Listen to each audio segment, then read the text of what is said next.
Nog net iedereen zal er aan touw wezen, maar bij tuin binnen ze druk dwaande met de Christ. En dat mat ook wel.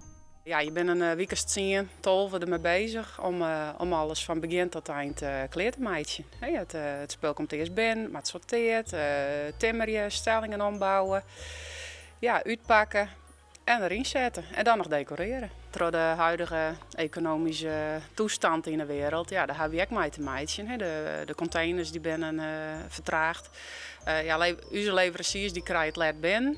Ja, dus daarop, de laatste ding verwacht je we ergens pas in november binnen te gaan. Nou hebben we met bepaalde leveranciers het geluk dat ze het op tijd binnen hier. En dat staat nou ook al in de winkel. Ik vind het heel gezellig. En ze had heel rap dienen om het als afval te krijgen. Ja, de meesten die zeuren was dat je zeiden van, oh, maar het nou al. Mensen maar dat die er wel van krijgen om dat te doen. En ik vind dat heel mooi.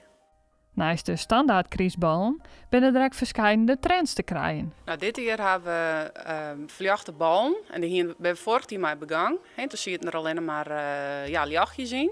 Nou ja, dat wie zo'n topper, dus we gaan zijn van die maar we dit hier weggaan. En het geluk wie er binnen alle nieuwe varianten op kwamen. Dus we gaan nou met drugblommen erin, touw, maar ook echt mooie ballen die op tafel zetten is. Dus dan is het net maar een snoer. Voor in de kriesbeem is nostalgie een trend. De kriestornamenten die ook bij Paak en Beppe in de kriesbeem hangen.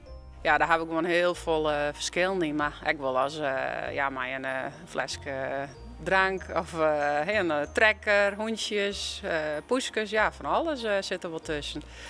En die hebben we ook voor de baan in kunststofballen en de glazen ballen ben erin. Ja, en de kleuren ben dit hier roosje zit hier weer volop. En goud, en dat is wel echt de topkleur. Maar het is net meer één kleur op zich. Dus je is goud met groen, maar ik wil maar een bruin tint erbij. En bij roze hebben we dit hier een heel soort reet gecombineerd. En ik wil wel wat een zacht groene kleur. Ja, dat is gewoon wat een combinatie van kleuren krijgt. Dat is wel echt een trend dit hier.